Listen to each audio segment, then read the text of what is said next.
Friends, Radhe Radhe. आप लोग को पहला जो वीडियो मैंने डाला है टारगेट का, वो कैसा लगा है कमेंट बॉक्स पे ज़रूर बताइएगा। आज हमारा सेकंड डे है टारगेट का, तो आज हम सीटेट का टारगेट बना लेते हैं कि हमको कौन कौन सा सब्जेक्ट और कैसे क्या पढ़ना है। टारगेट के साथ पढ़ने में ज़्यादा टेंशन नहीं होती और धीरे धीरे हमारा पूरा कंप्लीट भी होता जाएगा। प्रैक्टिस सेट आप ज़रूर लगाइएगा, क्योंकि बिना प्रैक्टिस सेट के सब कुछ अधूरा है। और 1-2 दिन बाद पिछला भी रिवीजन करते हुए चलिएगा।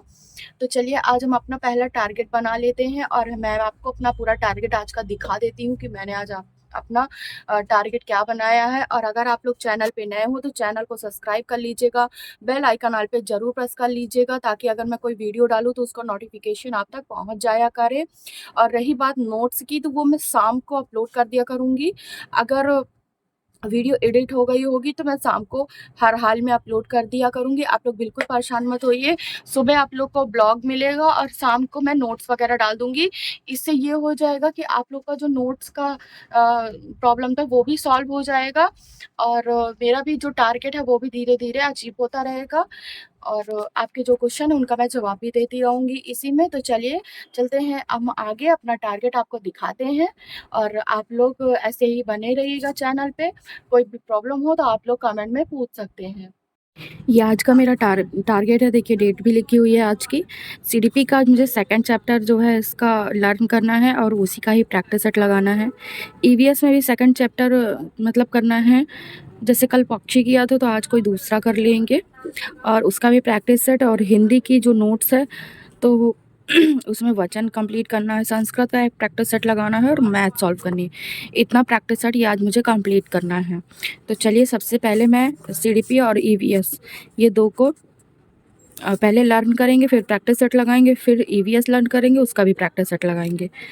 तो चलिए, अब हम पहले सीडीपी को लर्न कर लेते हैं।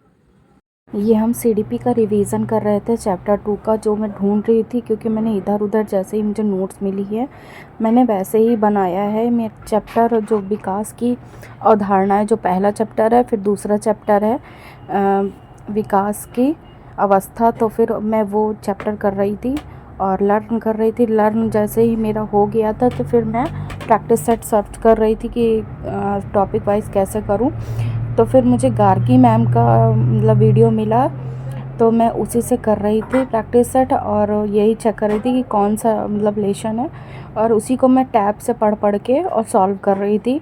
काफ़ी हद तक क्वेश्चन सही हो जा रहे हैं। अगर आपका दिमाग इधर उधर नहीं जाएगा, बिल्कुल ध्यान से अगर आप पढ़ते हैं तो बिल्कुल कॉन्सेप्ट अगर आपको याद है तो बिल्कुल आपके सारे क्वेश्चन सही होते चले जाएंगे।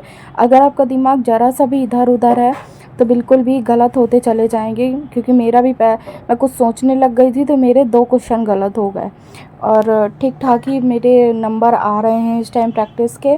और आप लोग का भी एक क्वेश्चन आ रहा था कि हम चाहे जितना भी पढ़ लेते हैं दिमाग से निकल जाता है, याद ही नहीं होता है। तो ऐसा मेरे साथ भी होता है। और ये सेकंड था मेरा ईवीएस का राज्य वाला, तो मैं उसको ही पढ़ रही थी। देखिए, सबसे पहले तो आप अपना सिलेबस ख़त्म कर लीजिए। सिलेबस ख़त्म करने के बाद ही आप उसको नोट डाउन कर लीजिए। नोट डाउन करने के बाद आप प्रैक्टिस सेट ज़रूर सॉल्व करिए, आपको आता हो अन्यथा ना आता हो, लेकिन आप प्रैक्टिस सेट ज़रूर हल कीजिए। और ये लिखिए कि आपके आज कितने क्वेश्चन सही हुए, अगले दिन कितने क्वेश्चन सही होते हैं। इससे प्रैक्टिस सेट तो आप लगाइए, डेली ही लगाइए।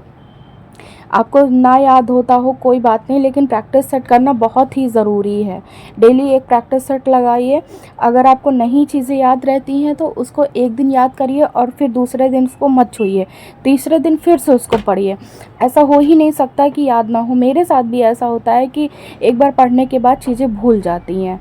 तो आप लोग भी ऐसे ही करिएगा, और एक बार चीज़ें रिवाइज़ करने के बाद दूसरे दिन छोड़ के तीसरे दिन फिर से रिवाइज़ करिएगा। थोड़ा थोड़ा ही, जितना भी टारगेट आपसे हो सके उतना ही टारगेट लेके आप पढ़ते रहिए।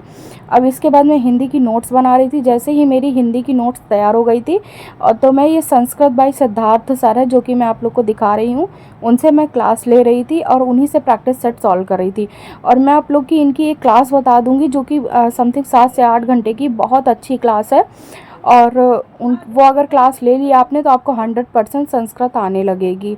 मतलब मैं इतना कंफर्म हूँ कि संस्कृत पूरी तरह से आने ही लगेगी, क्योंकि मुझे बिल्कुल भी संस्कृत नहीं आती थी और फिर मैंने जब इनके वीडियो देखे तो मुझे संस्कृत आने लगी।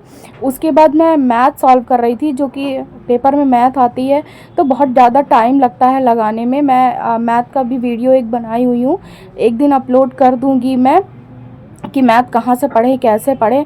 और ये शोभित सर हैं जो कि मैथ पढ़ा रहे हैं, बहुत ही अच्छी मैथ ही पढ़ाते हैं। इतने छोटे शॉर्ट मतलब इतनी जल्दी क्वेश्चन सॉल्व हो जाता है कि ज़्यादा लिखने की ज़रूरत ही नहीं है। आप ऐसा ही ऑनलाइन एक टैब ले सकते हैं, डिजिटल टैब, जिसमें आप आराम से, आपको मतलब मन भी लगेगा लगाने में, क्योंकि थोड़ा थोड़ा अपनी क्रिटिकल थिंकिंग को बढ़ाइए और अपनी चीज़ों को थोड़ा क्रिएटिविटी करिए ताकि और ज़्यादा अच्छा लगे। और बीच बीच में मेरे भतीजे लोग देखिए कैसे मस्ती कर रहे थे, ये देखिए बहुत ज़्यादा शैतानी कर रहा था, वो भी बीच बीच में क्वेश्चन पूछने भी आ रहा था, जो कि आप लोगों ने वीडियो में देखा ही है। और आप लोग तो देख सकते हैं कैसे नाच रहा था ये, क्योंकि उसको पता चल गया था कि वो मोबाइल में दिख रहा है वीडियो में। और उसी बीच में छोटा वाला भी भतीजा आ गया था। सब लोग वहीं पे बैठ के पढ़ाई कर रहे थे, तो मैंने कहा कोई बात नहीं, पूछते भी जाओ। वो भी मैथ ही सॉल्व कर रहे थे। और मैं सोच रही हूँ कि अब शाम को वीडियो अपलोड कर दिया करूँ नोट्स का। तो अगर एडिटिंग हो पाती है तो मैं शाम को नोट्स के वीडियो अपलोड कर दिया करूँगी। और आप लोग सीडीपी के लिए कह रहे थे कि सीडीपी का टॉपिक कंप्लीट करा दीजिए, थ्योरी कंप्लीट करा दीजिए। तो आप लोग परेशान मत होइए, मैं कंप्लीट करा दूँगी।